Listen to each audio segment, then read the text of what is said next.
بسم اللہ الرحمن الرحیم۔ ناظرین، لوکل ویوز ٹی وی سے آپ کو خوش آمدید کہتے ہیں۔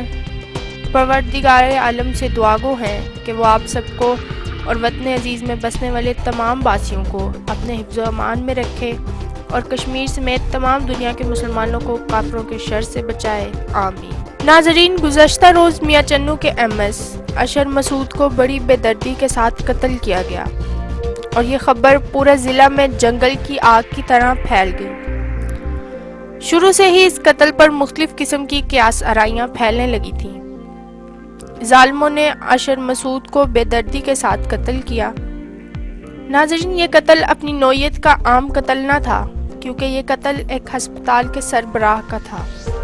اسی بنا پر تفتیش کار، پولیس، حتیٰ کہ مقامی انتظامیہ کے سربراہان بھی موقع پر پہنچے اور اپنے اپنے فرائض سر انجام دیے۔ حیرانگی کا عالم یہ بھی اس وقت دیکھا گیا جب اشر مسعود کو انہی کے ہسپتال جہاں وہ تعینات تھے ابتدائی طور پر شفٹ کیا گیا، مگر بدقسمتی کہہ لیجئے کہ وہاں پر ان کی جان کو بچانے کے لیے کوئی مؤثر اقدامات نہ تھے، نہ ہی ہائی پروفیشنل ڈاکٹر، نہ ہی میڈیسن اور نہ ہی دیگر سہولیات۔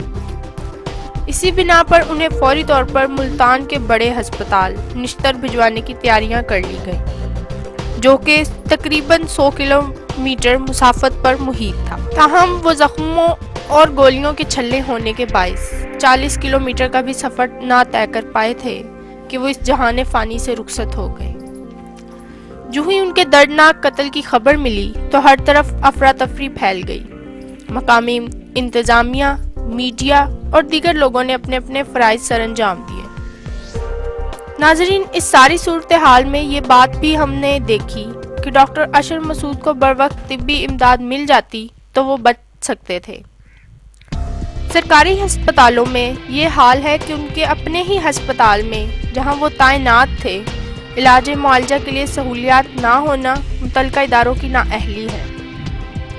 حالانکہ سرکاری سیٹوں پر براجمان افسران بیانات کی حد تک یہ کہتے نظر آتے ہیں کہ ہمارے علاقوں کے تمام ہسپتالوں میں تمام سہولیات میسر ہیں، مگر ایم ایس کو سہولیات فراہم نہ کر سکنا ان سب کے منہ پر تماچا ہے، اور اس سلسلہ میں ریفارمز کی بے حد ضرورت بھی ہے، کیونکہ سرکاری ہسپتالوں میں اکثریت لوگوں کی اس لیے رخ کرتی ہے کہ وہاں پر انتظامات اچھے اور بہتر ہوں گے۔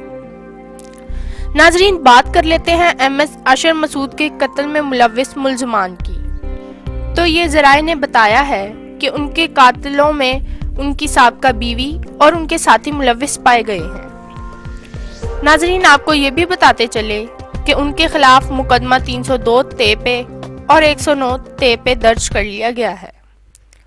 وجہ یہ بھی بتائی گئی ہے کہ ڈاکٹر اشر مسعود نے نادیہ اجمل سے 2015 میں شادی کی تھی اور روز روز کے لڑائی جھگڑے کے بعد 2019 میں طلاق دے دی تھی، جس کے بعد ایم ایس اشر مسعود کو قتل کی دھمکیاں مسلسل دی جا رہی تھیں۔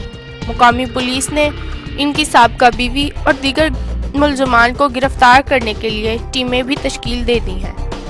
ناظرین، ہم تو یہی دعا کر سکتے ہیں کہ رب العزت ایم ایس اشر مسعود کی مغفرت فرمائے، ان کو جنت میں اعلیٰ مقام عطا فرمائے، آمین۔ اللہ حافظ۔